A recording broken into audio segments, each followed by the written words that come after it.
हाल ही के दिनों में पश्चिम बंगाल में वोटर लिस्ट अपडेट और SIR से जुड़ी खबरों ने राजनीतिक और सामाजिक दोनों ही क्षेत्रों में काफी हलचल पैदा कर दी है।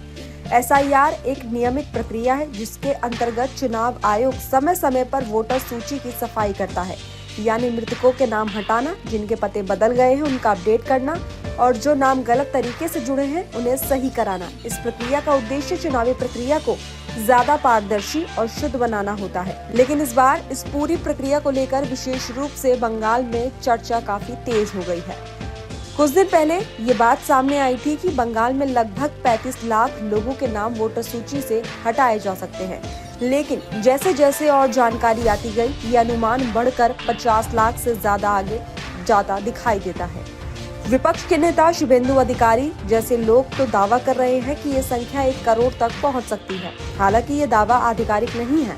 इस वजह से बंगाल में चर्चा का माहौल बन गया है कि इतने बड़े पैमाने पर नाम हटने का और इसका फायदा या नुकसान किस राजनीतिक दल को हो सकता है।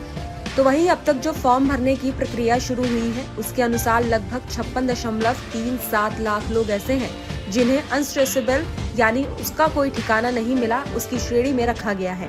ये वे लोग हैं जिन्होंने वोटर अपडेट फॉर्म लिया तो सही, लेकिन उसे जमा नहीं कराया। चुनाव आयोग के नियमों के अनुसार अगर कोई व्यक्ति फॉर्म नहीं जमा करता और वो कई बार की प्रक्रिया में भी नहीं मिलता तो उसका नाम हट सकता है। इसके अलावा लगभग 30 लाख फॉर्म ऐसे बताए जा रहे हैं जिनमें संदेह है और जिन्हें और जांच की जरूरत है। तमाम मामलों में पता चला है कि पतों में बदलाव, दूसरे शहरों में स्थानांतरण या विवरण की गलतफहमी जैसे कारण सामने आए हैं।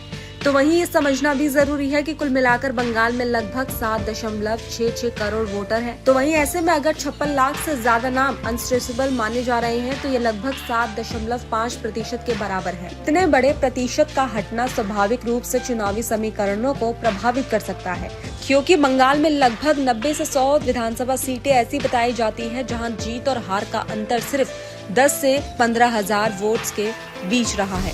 ऐसे में लाखों नामों का जुड़ना या हटना चुनावी परिणामों पर प्रभाव डाल सकता है, इसलिए यह मामला चर्चा में बना हुआ है। तो वहीं इस पूरी प्रक्रिया के पीछे कई तरह की स्थितियां हो सकती हैं। उदाहरण के लिए बहुत से लोग बंगाल से दूसरे शहरों या राज्य में काम या नौकरी की तलाश में चले गए होंगे और अपना पुराना वोटर कार्ड अपडेट नहीं कराया होगा। ऐसे लोग अक्सर नए शहर में नया कार्ड बनवा लेते हैं और पुराने राज्य में फॉर्म भरने की आवश्यकता महसूस नहीं करते। ऐसे लोगों के नाम हटना स्वाभाविक है। तो वहीं ऐसे में दूसरी ओर वे लोग भी हो सकते हैं जिन्होंने जानबूझकर फॉर्म जमा नहीं किया हो, क्योंकि उन्हें पता है कि उनके पते या दस्तावेज में गड़बड़ी है और जांच में वो सामने आ सकती है। एक और बड़ी चर्चा इस बात पर हुई है कि कहीं वोटर लिस्ट अपडेट की प्रक्रिया में राजनीतिक दबाव तो शामिल नहीं है। तो वहीं पत्रकारों और एक्सपर्ट्स ने बताया कि अफवाहें और आरोप ऐसे भी हैं कि कुछ इलाकों में BLO पर काम करने का दबाव रहा होगा। ये आरोप कई राज्यों में अलग अलग समय पर उठते रहे हैं कि राज्य सरकारें अपने पक्ष के वोटर्स को जोड़ने और विरोधी पक्ष के वोटर्स की जांच को सख्त करने का प्रयास कर सकती है। हालांकि ये पूरी तरह सिर्फ आरोप है और चुनाव आयोग ने इस तरह की किसी भी शिकायत की जांच करने की बात नहीं कही है। तो वहीं कुछ रिपोर्ट्स में ऐसे भी बूथों का उल्लेख किया गया है जिनमें कई सालों तक न तो कोई व्यक्ति मरा, न ही किसी का पता बदला, और जो कि व्यवहारिक रूप से संभव नहीं लगता।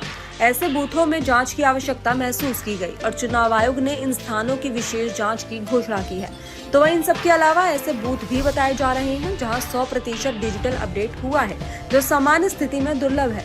ये सब संकेत देते हैं कि प्रक्रिया की गहराई से जांच की जाएगी। तो वही मामला केवल इस बात का नहीं है कि कितने नाम हटे या कितने जुड़े।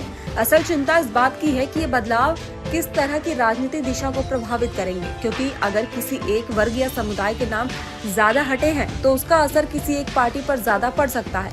लेकिन फिलहाल हर दावा केवल अनुमान है। जब तक चुनाव आयोग की आधिकारिक सूचना नहीं आ जाती, कोई भी बात पूरी तरह निश्चित नहीं की जा सकती।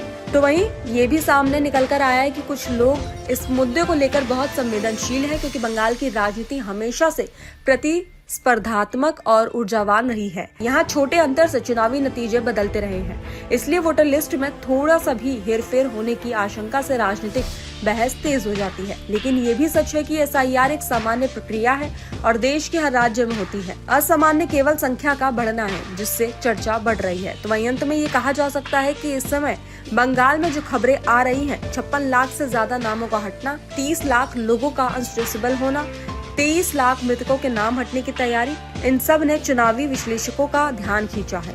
90 से 100 सीटों पर इसका संभावित प्रभाव बताया जा रहा है, लेकिन असल स्थिति तभी साफ होगी जब चुनाव आयोग अंतिम और आधिकारिक सूची जारी करेगा। तब पता चलेगा कि इन नामों से हटने से किस क्षेत्र में क्या बदलाव आया और वोटर लिस्ट कितनी शुद्ध और संतुलित हुई।